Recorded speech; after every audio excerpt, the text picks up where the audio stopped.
Today I'd like to talk about the story of Dinah, which we find in chapter 34 of the book of Genesis. Dinah was one of the children who was born to Jacob through one of his wives, and Leah was the wife, and she was going out for a visit with some women of the land after Jacob had settled in the land. And Jacob, of course, had so many sons, but Dinah was the first of the daughters, and Leah was very happy to have this child, to give this child as a special gift to Jacob, to give a daughter, and very excited about it. So Dinah is going out into the land, and she's associating with some friends, and unfortunately, Shechem, the son of Hamor, the Hivite, seized her, and he laid with her by force, and he was a chief of that region. And he was strongly attracted to Dinah. Apparently she was a very beautiful woman, and he took advantage of her, unfortunately. He was very much, though, in love with her. He just saw her, and he just was attracted by her beauty, and he just almost, I guess, just felt he couldn't control himself, and he just really loved her very much. And so he tried to win her over. It wasn't just a question of this one incident, but he really wanted a relationship with her.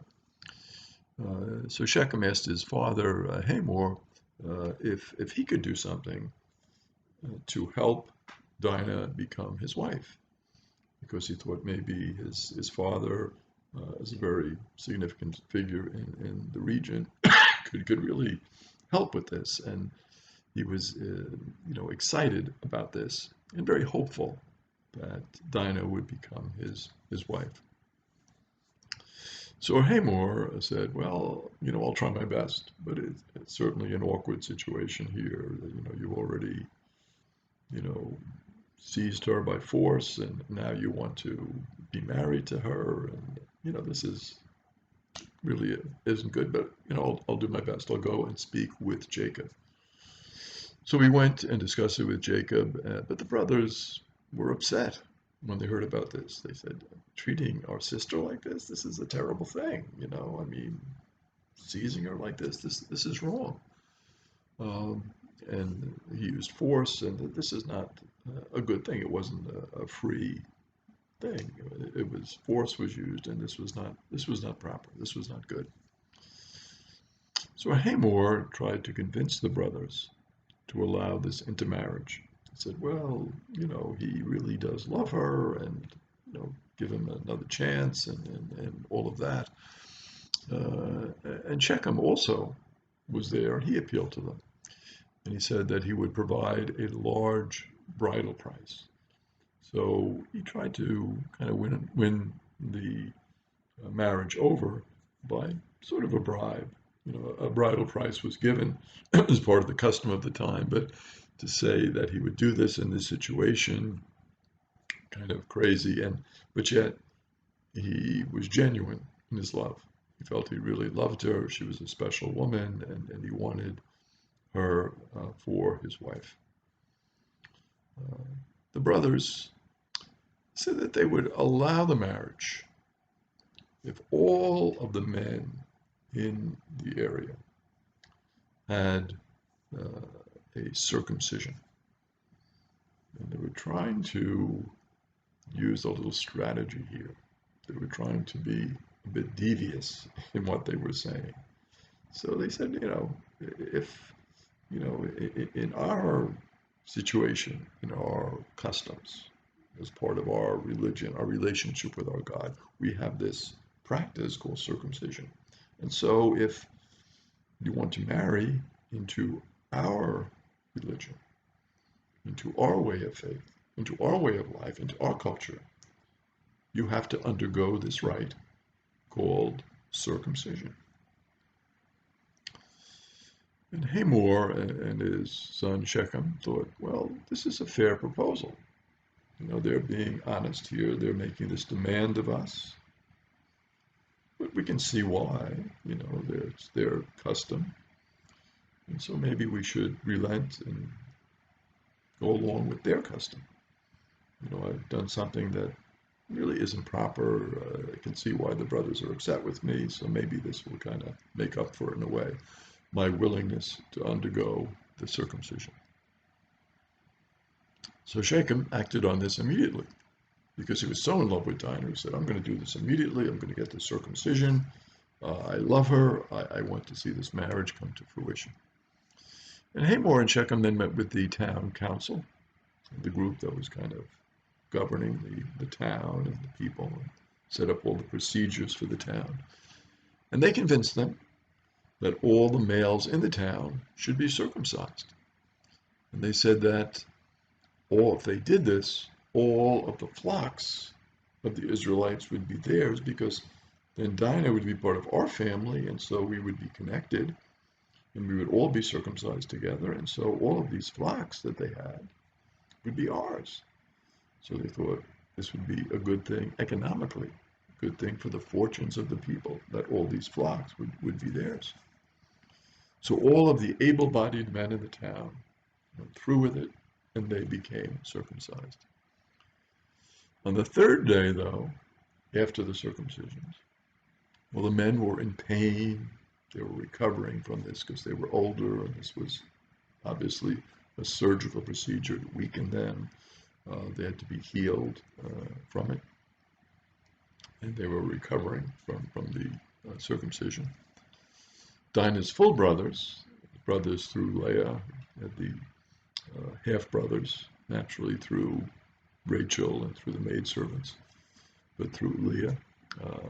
The full brothers were Simeon and Levi, and they took their swords, and they massacred all the males in the town because they really couldn't defend themselves. They were in this weakened condition from the circumcision. And they put Hamor and the Shechem to the sword, both the father and the son. And they took Dinah from Shechem's house because after Shechem had seized her and laid with her by force, he kept her there in his house because he wanted to marry her. He wanted her to be his bride. And the other sons of Jacob, they came and they sacked the city as a reprisal for how Dinah was treated. They said, you cannot treat one of our women this way, and so they sacked the city. They took all the flocks, they took the women, the children, all their wealth, everything from the town, because they were making up for the crime of Shechem, how she had treated Dinah. And they told Jacob, they said, Jacob, we have done this because of what happened to Dinah. Now Jacob, when he heard about it, was upset. He was upset with Simeon and Levi because he felt that the Canaanites and the Perizzites, when they heard about this, would attack him now, and they would wipe out his family, because word would get out that they had done this.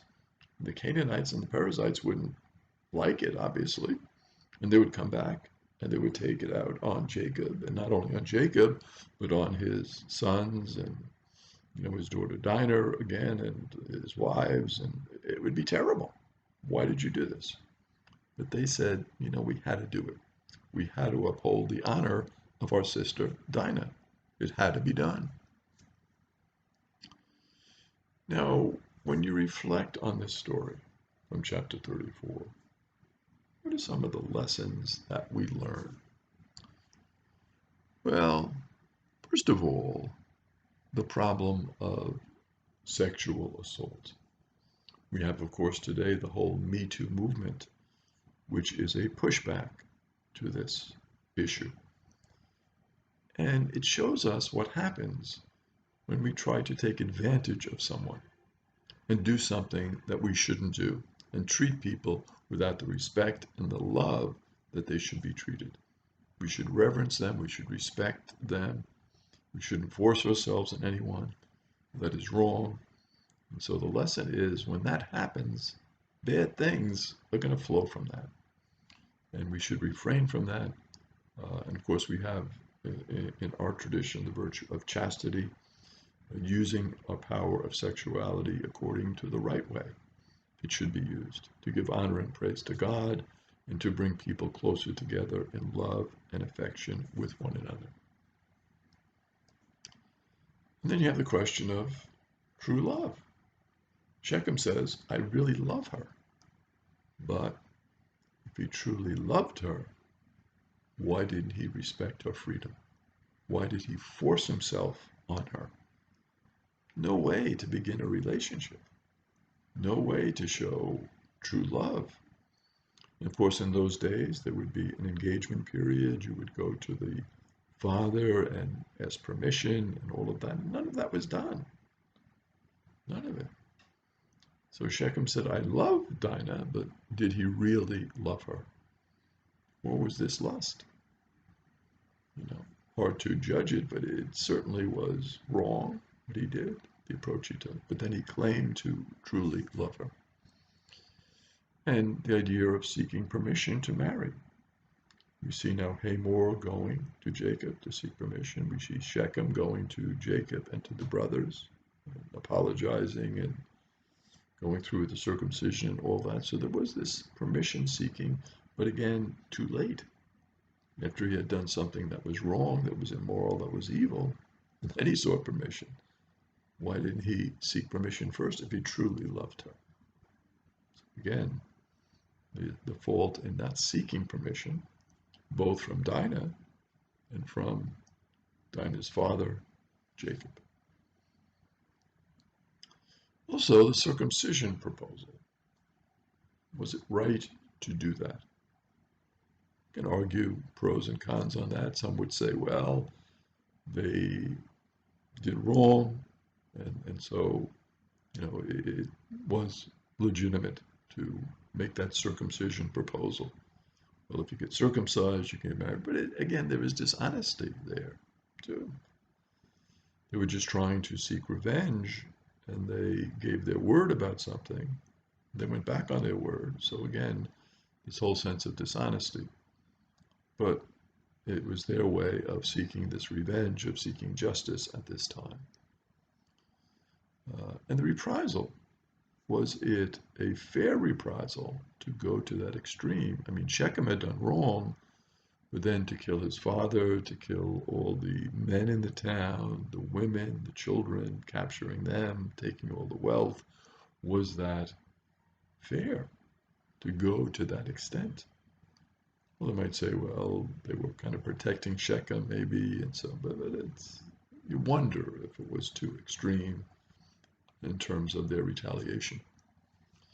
And Jacob's reaction. Jacob did not like it. Jacob was upset with that. So again, the sons, not respecting the judgment of the father, the elder, the one with more wisdom, did they act too impulsively? So again, many lessons that we learn from this story. But the main lesson we learn is the importance of respecting other people, and certainly not taking advantage of them, not forcing ourselves on them. Very important that we respect them and that we act in a chaste and loving way towards them. And who is a great example of that? By the fact that he said yes to God, of course, Father Abraham. Father Abraham had many friends. Many friends had Father Abraham. I am one of them, and so are you. So let's all praise the Lord. Keep on praising the Lord, and God bless you.